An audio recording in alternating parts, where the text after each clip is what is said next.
Welcome to the Soul Grit Podcast. I'm Ann Taylor McNeese, and I'm a licensed marriage and family therapist.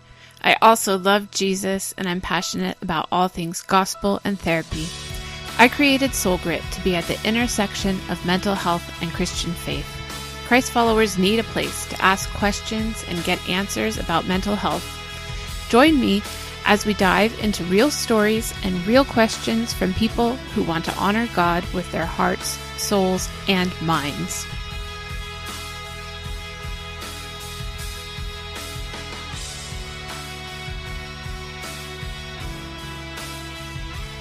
Hi, welcome back to the Soul Grit Podcast. This is Anne, and I'm here today with my first ever duo interview.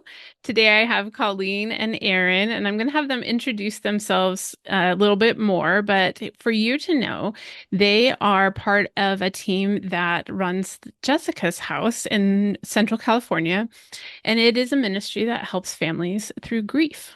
And so they're going to tell us a lot more today.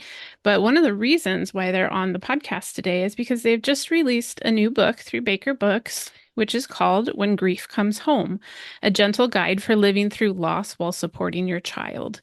And so if I had to say all the Facebook groups that I'm a part of that have therapists in, there's always questions about how do I support my child when this terrible thing has happened, whether that's divorce or a different kind of trauma, or of course, a loss through death. And there's some books out there, but for believing parents who want to have a gentle approach to helping their child through this thing while they're probably grieving themselves, we needed a guide like this. So welcome, Aaron and Colleen. And why don't you guys introduce yourselves a little bit? Aaron, you go first because you are actually the founder of Jessica's House. So tell us a little bit more about that. Oh, thank you so much, Anne, and thank you for having us today. Yes, my name is Erin. I live in the Central Valley of California, and I'm the director and founder of Jessica's House. And that really came about because I had a personal loss in my life, and my husband died when my children were very young. And so that really just launched me into wanting to help others just as I healed. And so that really brought me to this place today of being part of this organization, Jessica's House. And so I live with my children and grandchildren in the Central Valley, and just really am so grateful to do this ministry through Jessica's House for children and families who are grieving. Thank you so much. So, Colleen, you have a little bit different background, a little bit different qualification for the work that you do with Jessica's House. Can you tell us a little bit about you? My name's Colleen. I'm a marriage and family therapist. And I have been able to work with families around all different sorts of journeys through life. But where I really found my stride and just interest was with families who are grieving.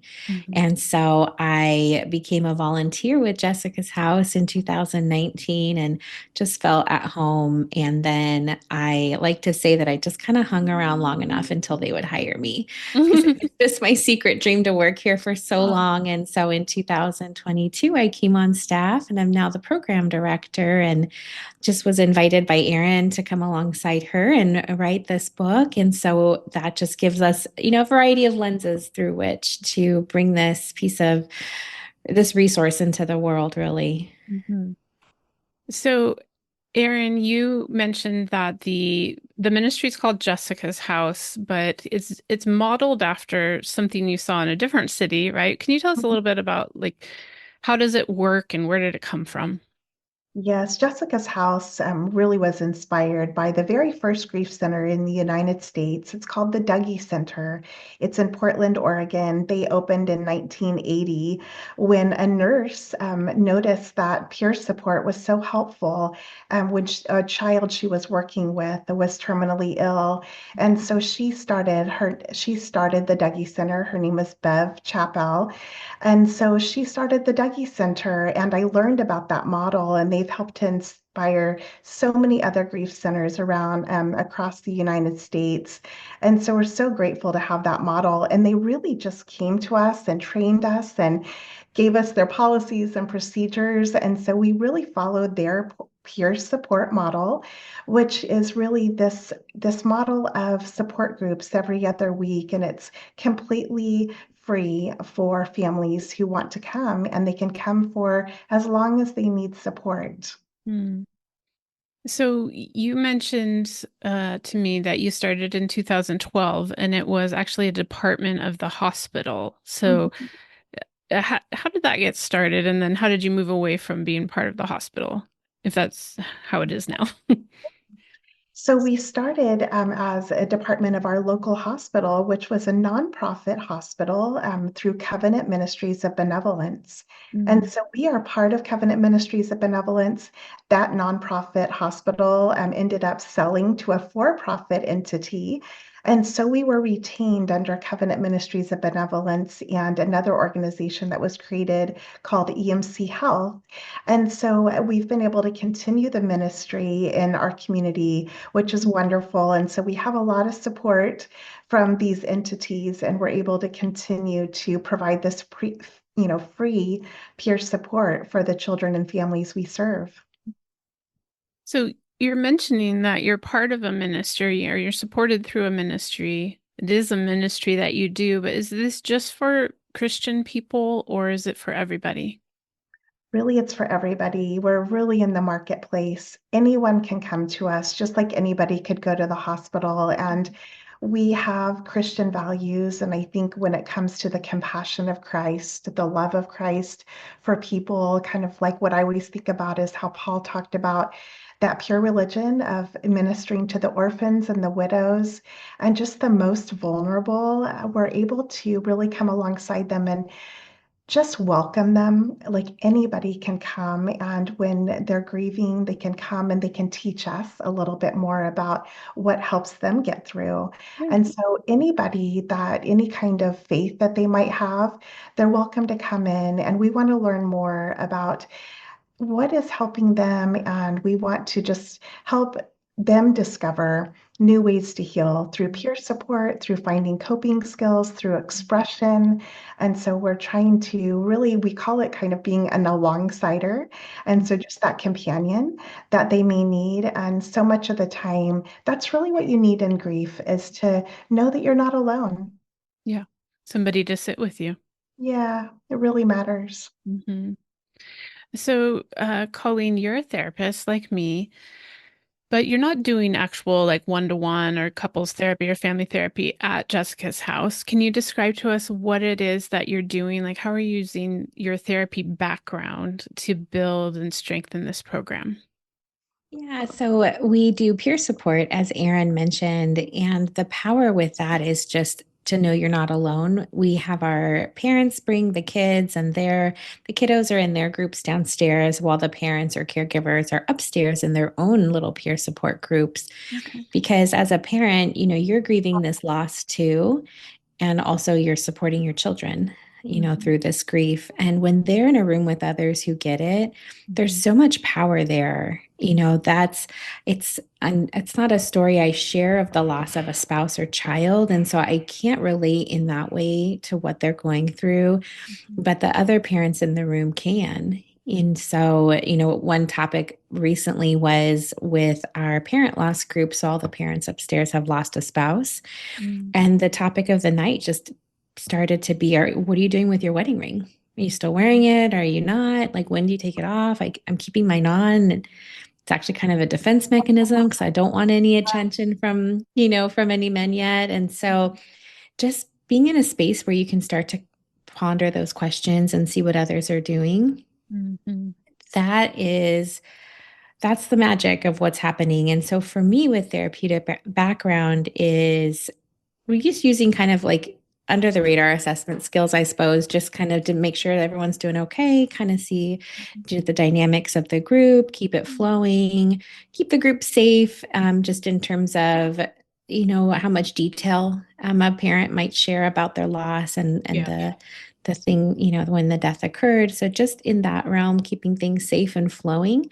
But honestly, a good night for me is one where I don't talk very much, because they didn't really need me, because they were doing that connecting and crosstalk. And that's more sustainable in the long run. They form connections outside of Jessica's house, start to go to dinner, start to spend time together. And that's ultimately what our goal is for them to find their people here who Yeah. can then help carry them outside. Right. You kind of work yourself out of the job, right?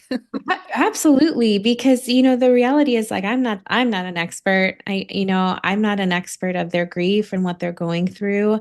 I've heard and learned from a lot of people over the years about grief and what it's been like for them. So I can share that into the room at times when it, kind of makes sense for the topic that's coming up or the questions that they're holding. But really, it's about helping them discover what their grief is, Hmm. what they need, what their needs are to feel supported, what their children need. And that's part of the journey or process, I should say, when they're here at Jessica's house for both the parent and the child. Yeah. Yeah. What kinds of things do the children do in their group? Our groups always start with we do a check-in with a little, multi-squared picture of different little like icons that they might relate to that day. So there's like a volcano on our check-in chart, a little tornado, there's a droopy flower, there's a big bright heart. And so they always check in at the beginning of their group, their name, the name of the person who died, because that will always be their person's name and it will always matter. They can share how their person died and then tell the group how they're doing that day or just even in that moment. Hmm. We had a group recently where a little girl was keeping track on her fingers as the check ins were going around the circle. And at the end, she turned to her facilitator and said, "4 of our dads have died." Oh, And she was just astounded. yeah. Kids, they really think they're the only ones going through it. They Yeah. don't realize that, unfortunately, there are others out there who have lost a parent or a sibling. That's the type of loss we're primarily working with.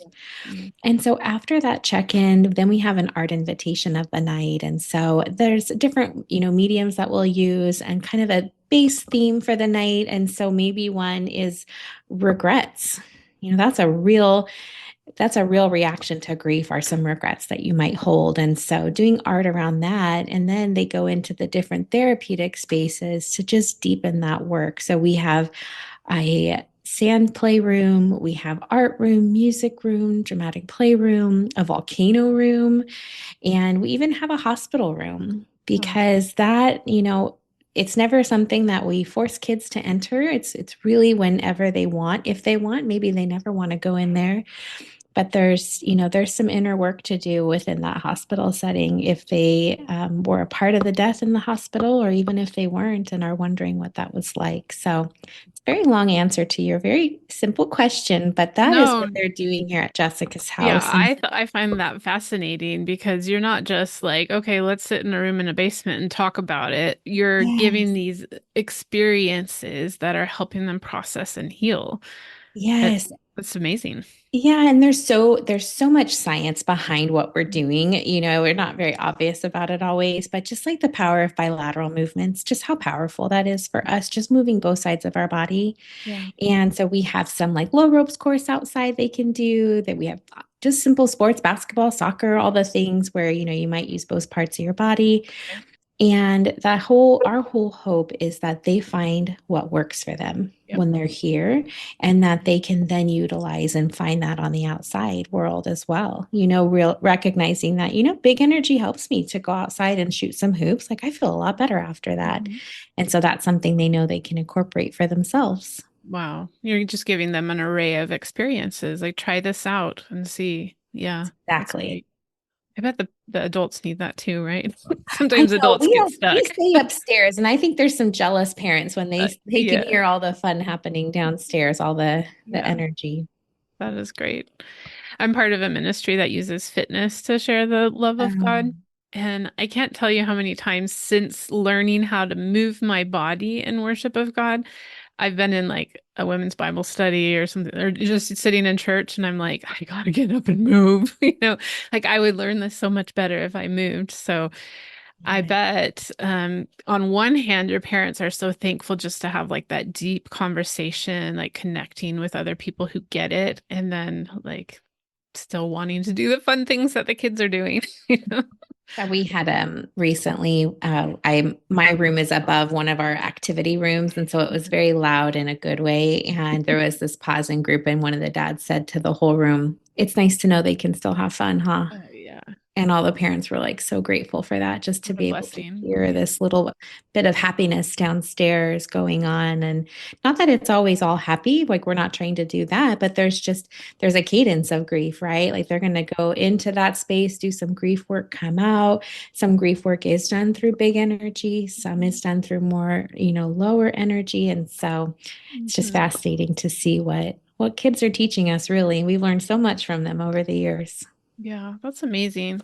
So, Erin, why don't you talk to us a little bit about the book? So the book is called When Grief Comes Home, and it's coming out, like I said, through Baker Books. Is it out now? It is Out already? out tomorrow. It's Oh, its birthday. okay, so tomorrow when we're recording, but when this comes Okay, out, yes, it'll be last week it came out. So yes, you can okay, order it now. yes. That's great. So let's go through a little bit of just the flow of the book because I really like to be practical and help people find, to resources that they know are going to be helpful to them. So let's go through what can you expect when picking up this book. Would you like Yeah, to do that for us, Erin? absolutely, yes. As parents pick this book up, I think what our hope is that they will find, first of all, just a gentle companion. And I know just on my own story, I was really inspired to write a book because I had a book and it was like having a friend with me. It was written by someone who had a very similar experience as I did with her husband dying in a midair collision. And it was just a lifeline for me. And I wanted to give an experience like that to another parent. And so in the beginning of every chapter is just a memoir of as part of my story. And so we start with that. And these are all very common themes that parents will more than likely find themselves in, just common reactions in grief. And then we're going into very practical alongside tips on, you mentioned earlier just about your body and your fitness class. And we're just so grateful that God made our body as a resource for healing for us. Mhm. And so we want to pass along coping skills for parents and also just very practical ways to navigate grief from, what do you do the first few days? Mm. You tell your child that the person died? How do you answer their questions about death? How do you just come alongside them and be a container for their emotions and be a safe person that they can go to? Mhm. And then at the end of every chapter, there are expressive activities. And we want parents to feel equipped to facilitate questions with their children and to facilitate just learning how to express your emotions because we know that's how we heal. It's just taking what's inside and putting it outside and really expressing and finding all different ways to express because everybody in the family will be different. So we're offering many different choices of expression. And then at the end of every chapter, there's a blessing for the parent in just something that can just a hope for them and a wish that they would have somebody with them to hold this grief with them. And so each chapter ends with a blessing. Mm. I'm flipping through the book right now so I can follow along as you're talking through this. Do you mind if I share one of the examples of the expressive activities? Oh, please do. Okay, so this is from just flip right in the middle of the book. It's called The Weather of Your Grief, and this is chapter 8. And one of the expressive arts invitations is about the storms of grief. And so you suggest that the parent gets paper and markers, crayons, colored pencils, watercolors. And then it says, explain to your child that storms of emotions happen in grief. Identifying emotions helps them find ways to cope. So now you're trying to picture your grief as like a storm. So is that a tornado, a hurricane, a rainstorm, whatever that might be? And you're drawing a picture because this is a way that you can express it, talk about it, get it out there, picture it, right? And then also on the same page, we have my weather gauge. And so your child can actually show you based on weather symbols how they're doing, right? I think that's the idea of that one. So I Yes. love that you gave like two activities that a child of lots of different ages could accomplish and understand. But then you also have discussion questions. Like for this one, it says, what does a grief storm feel like in your body? Or what do you need most when you're in the middle of a grief storm? So I just wanted to give those examples because I think probably, if I had to guess, because I haven't gone through this personally, if I'm facing this kind of loss with one of my children, I'm clueless, right? Like, what do I even say? I'm grieving myself. What do I say to my child? How do I help them? Do I just Mhm. take them to a professional and have you fix them? I don't know. Mhm. And so to have something that's very hands-on, it's not super wordy. I know my kids get really irritated when adults are too wordy with them, but Mhm. it's just like, let's do this little activity. It won't take a long time, but we can refer back to it whenever we need to, and we have a way of talking about it now. I love that you're giving language. And I think just even that little activity with my weather gauge, it's really just about putting a sun on one side of the page and a cloud on the other, and Yeah. just put an X and where you are on that spectrum. Such an easy way to check in with your child and check in with yourself, and just know we kind of think about grief as being energy in our body, and just like a storm has energy, we have that in our body, and we want to just discover ways to express, what we're going through. Yeah. Yeah. Colleen, you were going to jump in there too. Yeah, and with those questions too, so often we find that parents don't know how to talk about it. They are worried about making their child even sadder. If I bring it up and talk about it, will it make them even more sad? And we see that so often in the work that we do. But the reality is it's on front of mind, Mhm. both for the parent and the child. And so giving these questions, it's a practice we do here at Jessica's House is we give questions to parents every week that are related to the art that happened downstairs, just to give them a little roadmap with, which to start a conversation. And it's interesting. I've noticed time and time again, when they start to do that conversation, and have that talk, it just snowballs and it happens more and more regularly. You get a little bit more comfortable, talking about it. You realize that it's not making anybody more sad because kids are actually protecting the parents as well. They're trying not to talk about it sometimes because they don't want to make their mom or dad sad. And so we just try to like end that protection game and just let's just talk about it, how we're doing. And then you see that you can go there, you can talk, and then you'll move on. You'll keep going throughout your day. It won't ruin that moment or that day for you, but that conversation is so powerful and so important in the healing process. Mhm. Yeah. I just get this idea of it's almost like it's a form of discipleship of your children, right?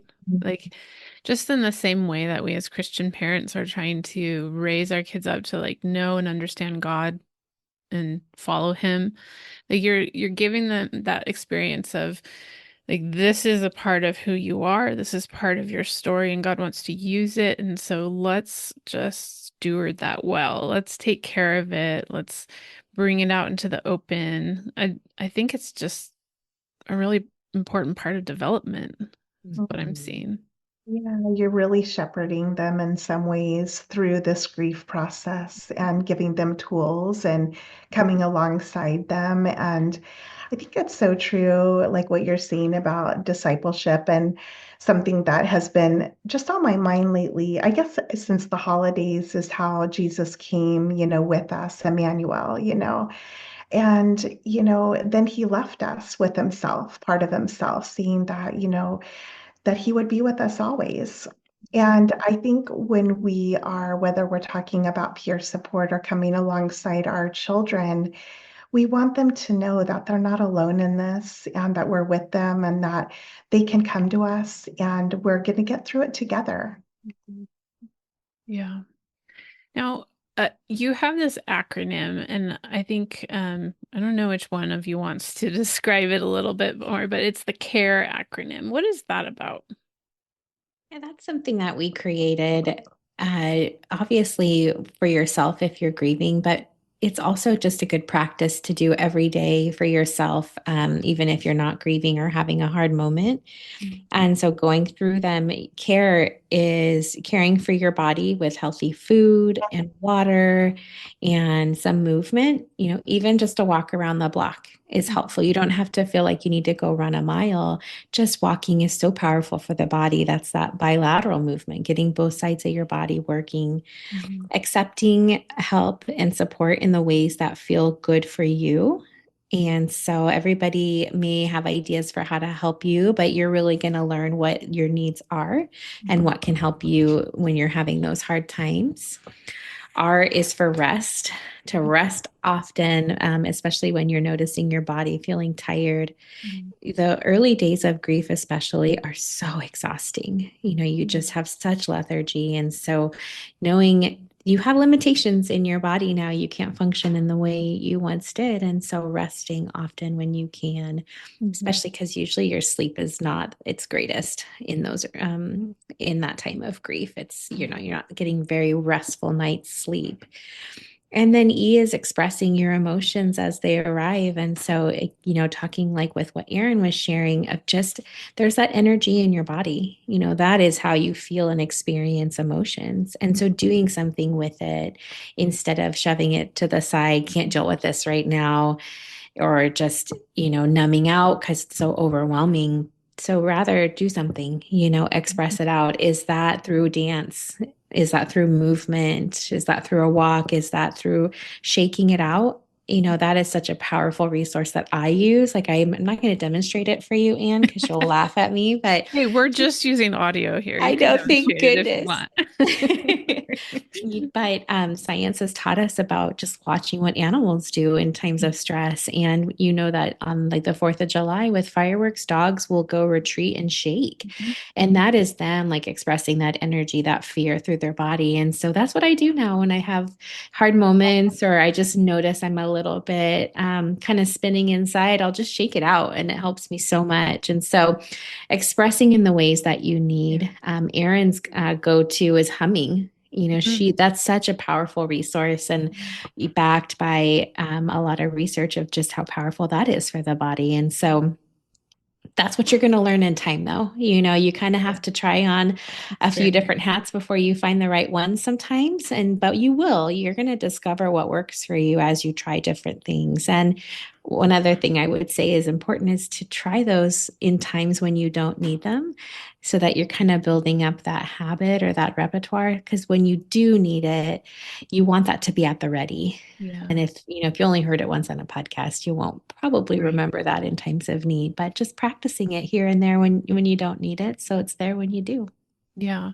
I think I say that probably every day to somebody that like you have a muscle memory and you can't access it like a new skill when you're in a crisis moment. So you have to practice this even if you don't think you need to manage panic attacks right now or whatever the thing is, like practice the skills that you would need on the day when you are having a panic attack or a grief moment or whatever it is. Like you have to practice even when you're just chill and calm, right? So that your brain can learn it and it's accessible when you need it. So I think we should shake a little bit. There you go. For those who couldn't see us, we were all just shaking for a second here. I feel good. Yeah. So, Erin, I wanted to ask you, is there a way that people who are not local to the Central Valley can access resources through Jessica's House? Yes, anyone can just go to our website. We have several resources. Colleen and I have written about all different kinds of losses and resources for parents and for children. And so that can be accessed from our website, and you could just go right to resources. And if you have any questions, you can always email us at info@jessicashouse.org. Okay, so the website is jessicashouse.org, right? Where you can find those resources. Do you have any online groups or only in-person groups? Right now, we just have in-person groups, but yeah, so right now, that's just in person. Okay, great. Another thing I would add is if your listeners are looking for a grief center near them, to go to nacg.org grief.org. That's the National Alliance for Children Who Are Grieving. And they have a little search engine there where you can put in where you live and it'll pull up different grief centers that are in maybe the nearby area. So that's another resource for your listeners, perhaps. Yes, and I will add both of those links to show notes so people can easily click on through to find those things that you guys are offering. Um, Colleen, I wanted to ask you, this question is more of like a nerdy therapist question, I guess, Love but it. maybe Let's it's not go. that nerdy. I'm sure there are sometimes, because you said you were doing kind of like under the radar assessment while you're working with these groups. Like you're going to figure out if somebody is struggling beyond what peer support can handle. Mhm. So, what do you do and how do you broach that topic if you're like, this person's just actually really traumatized, or this person has now entered into a mental health episode that they need more help with? Like, how do you do that?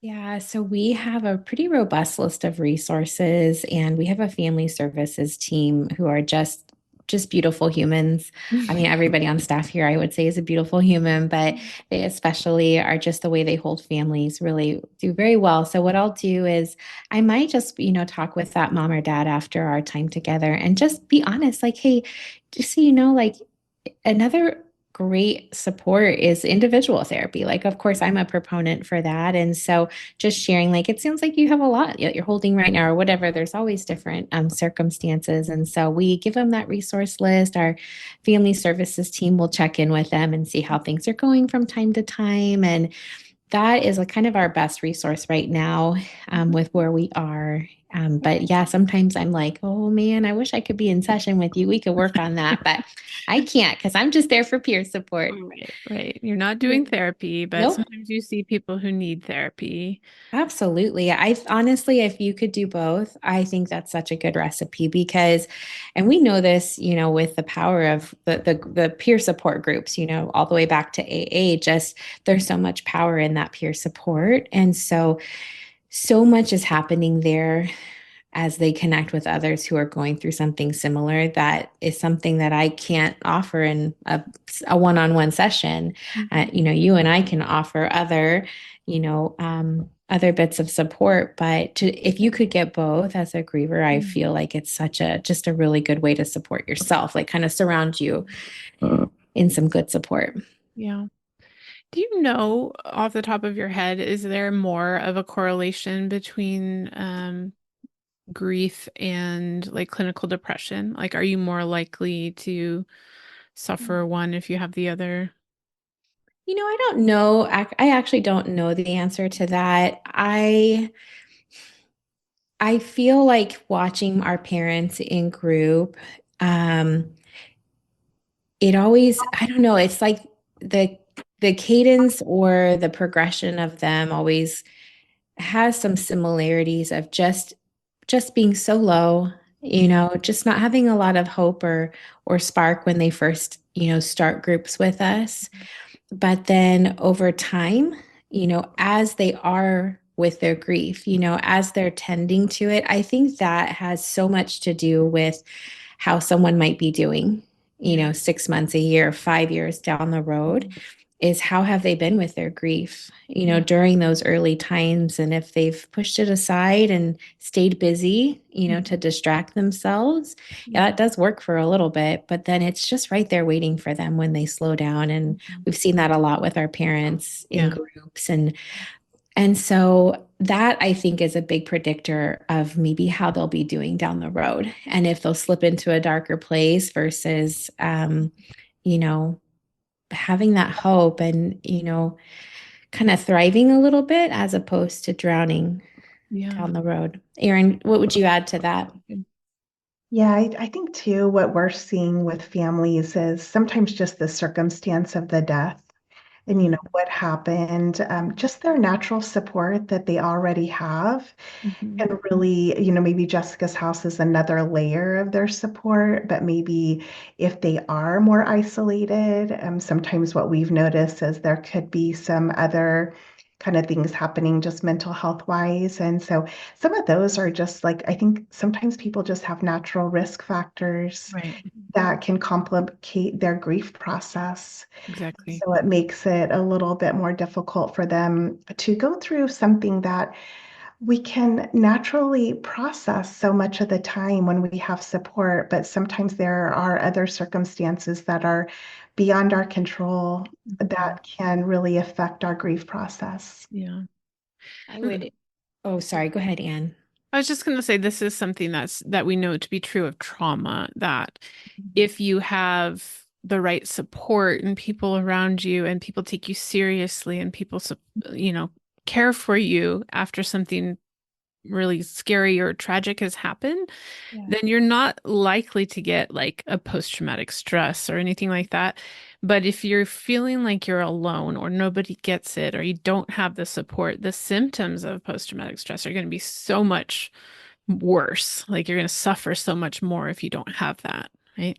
So important. And I think that's another reason why at Jessica's House we give so much choice because we really do want to help restore that sense of agency. And they may not have had the resources they needed during the trauma. And so, whatever we can do to offer just choice, and even one of our favorite rules, kind of guidelines here is I pass. So child and teen especially they're so relieved to know they don't have to talk. And so if they just want to go into the volcano room or they just want to paint, whatever it is, they can do that. And so just that expression and finding ways to get that experience out of their body is so important. And so yeah, but like Colleen said, just surrounding them with other resources if needed is so important for their healing. I want to add to that with what Erin said of just like the manner, the way that the person died has a lot of influence too. The three of the groups that we have here are Hope After Homicide, Hope After Suicide, and Hope After Accidental Overdose. And we have a heartstrings group as well for pregnancy and stillbirth loss.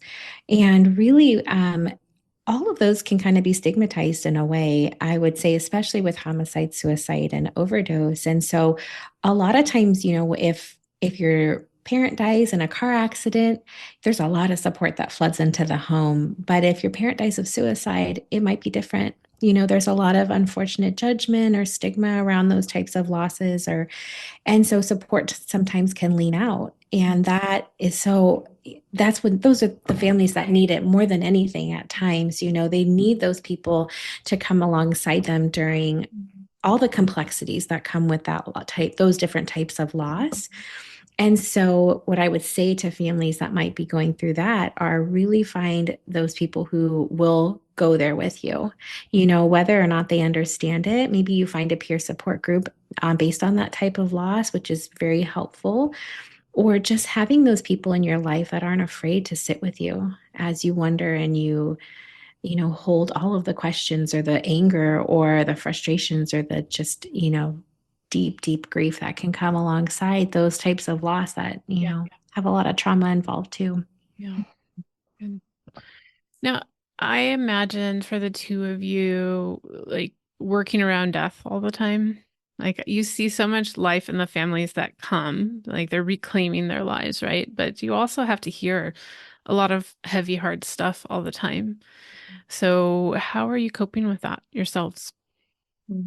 Well, we never facilitate groups alone as best we can. We always have co-facilitators to hold it with. And before we go into group, we have a lot of different practices that we do as a volunteer group that night, just to get us in the headspace and ready to go into that grief work alongside families. And then after group, we re-meet as our little team and we do a head check and a heart check. And so just, how did things go logically tonight? Is there anything that we could do different? And then just how am I doing after holding those stories? And, some nights are really hard, they're really heavy. And so really just processing that and holding it together. It's just kind of this like theme I keep hearing with us today, especially is just not to do any of it alone. Yeah. And then usually like if I go home and by the next morning, if I wake up and I'm still thinking about it, which is rare, then I know I kind of need some more support on it. And I have my, colleagues at work that I could always do a little bit of processing with. But like I talked about shaking it out, like that, those are the times I shake it out afterwards as I just kind of shake off that night, shake out, the energy that I was holding in my body as I was helping them contain theirs. And that is what I have found works well for me. And I think with the hope that you start to see form in those groups, and like you said, to like kind of reclaim their new normal or their new not normal, as one dad said once, that's so inspiring that it really helps to balance the heaviness too. It's a very interesting dynamic. What would you say, Erin, for yourself? Well, I just can't say enough about the holding piece together. Thank God the Dougie Center had that all built in place. I think when we heard we would be together an hour before group and an hour after, we were so surprised. We have so many volunteers, about 200 volunteers here at Jessica's house, and about 30 on a group night. So we have an incredible team of we have just the social support that is so strong. And I think just doing this work together is so critical. And even just the nature of the groups, we're always together in all of the activities and we're hearing stories together. And I think it just somehow calibrates across everyone. Yeah. There's just something so wonderful about that model. And I just have to say it really works and it has worked, and I'm really grateful for that. I think when it comes to our family services team, they may hear those stories more alone as they're doing intake, and it's always wanting to make sure that we create a lot of support around them and that we can try to give that to different people as we can, and just to create that, because sometimes you just have a natural role even at Jessica's house where you'll hold more stories than another person, and that's not always easy. But taking good care of ourselves is so critical, and just having that time and knowing when you need to do that extra care is important. And also we have a lot of fun. And so we try to create just times of fun. And our staff meetings, we spend about 45 minutes just with some type of opening question, and everybody gets to check in. And so we end with gratitude. And so I think just culturally at Jessica's house and our work culture, we're trying to create a warm and very supportive environment for each other. And so that really helps to hold the work as well. Great. Well, I think this is a perfect transition to our final question, which is what are you doing for soul care? So you guys have shared a little bit like organizationally how you guys handle this with the support of your whole team. Then let's say just for your own, like grief is not the only one part of your life that, like you have a whole full life outside of this, your moms, you have grandchildren, uh what are you doing for soul care outside of what you do at Jessica's house? So I think I must be getting older and becoming an official adult because I have started to really take an interest in houseplants. Oh yeah. And I've always had poor luck with keeping them alive until the last maybe year or so when I started to really like attune more to like actually how to care for a plant. Like I kind of tend to overdo it. And so I was like always overwatering, and my husband had to really like help me understand that you just kind of like over parenting sometimes. It's like I feel like there's a metaphor there. And so I've just started to be a little bit more tuned into what they need. And I love the life that it's bringing into my home and my office, and really being thoughtful about watering when they need and fertilizing, cleaning the leaves. And there is nothing better than these little sprouts, these little buds coming out of the soil on a couple, especially I've been triaging. They've been in the hospital, so to speak, with me, trying to get them back to life. And I've just found so much joy in that. And it's also been a really nice anchor to my week. So on the weekends, I usually I don't sit and talk to my plants for hours. I hope you don't think that's what I mean, but just tending to them, checking on them, taking care of them, and then seeing the fruits of that has been really exciting. And it's like a very interesting form of soul care, I would say I've discovered. Yeah. Do you have a favorite plant? Oh, that's so hard. Okay, I love those little like button leaf ferns. They're so delicate and dainty. I have yet to keep one alive. So I think once I prove it to myself with the hardier ones I'm now trying to keep going, then maybe someday I could take care of one of those. But that takes a lot more intentionality. And so I think there's a lot to it with just how attuned I'm being to myself and my needs too. And that's what I'm learning about slowing down and caring for these little plants. So let's chat in maybe a couple of years, Anne. Okay, I'll have a little button leaf fern thriving. That's perfect. Yeah, send me a picture. Okay. I do keep live plants in my office where I see clients, and mostly succulents. And I have a snake plant and like a philodendron and things like that. Don't need a lot of light. But I had this one that just like didn't grow for a really long time. It stayed alive, but it didn't grow. And then all of a sudden, it shot up this really long stem that was probably 3 feet tall, just one long stem, and then it bloomed at the top with this head of like coral colored flowers. And I didn't know what was going on because I'd never seen that kind of plant bloom before, but it was so special for my clients that watched it, because sometimes you have this moment in therapy where you're like, nothing's happening. I'm not getting better. This is stupid. Why am I here? And then all of a sudden a breakthrough will happen and you'll bloom. And so there were a few clients who were like, that's me over there on your windowsill, So it was very special. So maybe you get some plants around your office too. Yes, I love that. Yeah. Okay, Erin, what are you doing for soul care? With soul care, just a practice that I have every day. I have just a really good friend, and we usually will send each other a passage of scripture and just kind of go back and forth about it. And also, I meet with my spiritual director, and there's just something that we always come back to, and it's just a practice of just breathing in your love and then breathing out is here.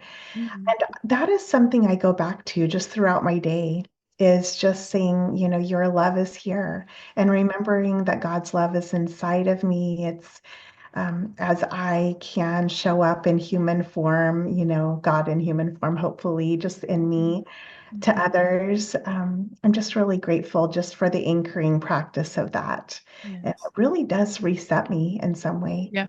Yeah. You're reminding me that we need to have an episode about spiritual direction. So we're going to talk about that. It's everything. Yeah. Okay. Yeah. Well, I thank you guys so much for not only just sharing that personal bit about yourselves, and I just love giving our audience so many different ways. Like there's no one way to just do your soul care, but like there's so many different ways that God has created because we're all unique. So thank you for sharing those. And also thank you for sharing about the book. Again, for our audience, it's called When Grief Comes Home. And by the time you're hearing this, it's out. You can find it wherever books are sold. And I thank you for Jessica's House and the amazing ministry that you're doing there, and just showing us how we can also find hope in grief in different grief centers around the country. So again, thank you guys both for being here. Thanks for having us, Anne. It's been so nice to be with you. Thank you so much. And thanks for the work you're doing in the world too. The Soul Grit podcast is a production of Soul Grit Resources.